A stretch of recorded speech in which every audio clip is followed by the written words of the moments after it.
Hello, my name is Mattea Klein, and I am a Business Administration agribusiness student here at Adams State University. My research project revolves around the depletion of the Rio Grande Aquifer system in the San Luis Valley in a plan that may lead to its recharge. The San Luis Valley is a region in Colorado that is known for its ability to produce agricultural commodities at high elevations, ranging between 7,000 to 8,000 feet along the valley floor, in a desert-like, arid climate that receives little precipitation annually. Due to this, most of the water that is used for irrigating crops in the area comes from up to 2,000 feet below the surface in the Rio Grande Aquifer system, which has been depleting over the last 2 decades due to a severe drought in 2002. Water withdrawals from the unconfined aquifer have increased due to agricultural demand, new landowners with prior appropriative water rights, and surface irrigation requirements. These factors combined have caused overappropriation of the valley's surface water, which has encouraged farmers to invest in groundwater for irrigation purposes. To add additional adversity to the unconfined aquifer, the San Luis Valley underwent an exceptional drought in 2002, which depleted the aquifer at an alarming rate that has yet to be achieved since. Due to this drastic situation caused by the 2002 drought, the unconfined aquifer has struggled to replenish back to its original levels. Conservation efforts have been introduced since the installation of the Rio Grande Water Conservation District, with Subdistrict Number 1 focusing on restoring the unconfined aquifer beginning in 2007.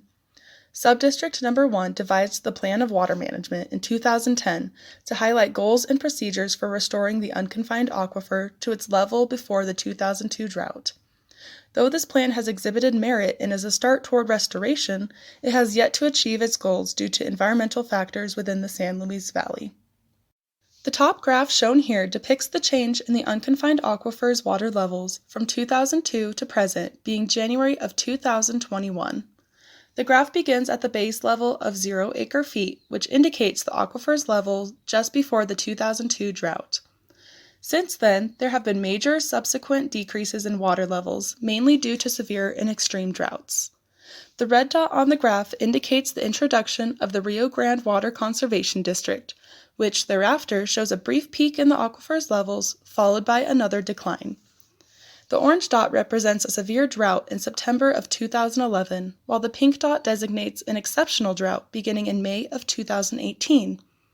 This highlights how, while the Rio Grande Water Conservation District has shown merit in assisting with the unconfined aquifer's replenishment, drought conditions in the San Luis Valley continue to be a serious obstacle.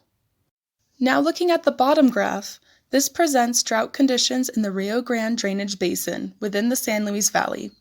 It is clear that in 2002 there is an exceptional drought, as well as in 2011, 2018, and even now in 2021.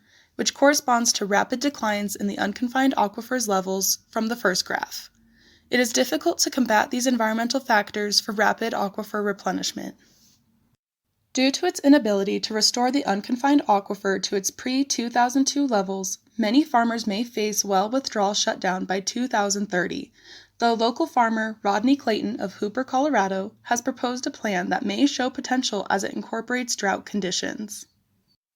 While this plan is not complete, the basics include limiting groundwater irrigation to somewhere between 50 to 100 acre-feet per sprinkler. Those who overpump from the set amount would be given a hefty fine of upwards $500 per additional acre-foot to combat those who do overpump from the unconfined aquifer. Additionally, those who have surface water rights would be able to supplement from their ditch water shares. During wet years or when drought is not present, water could be stored and kept for use during abnormally dry years. Ultimately, though increased water usage from the unconfined aquifer has certainly contributed to the decline in water levels, drought is the primary factor that has continued to prevent replenishment and should be the main focus when planning to restore the aquifer, as opposed to putting the majority of the blame onto the farmers in the San Luis Valley. Restoration of the Rio Grande unconfined aquifer is possible, though drastic measures need to be taken to overcome environmental obstacles. Thank you for your time and consideration today.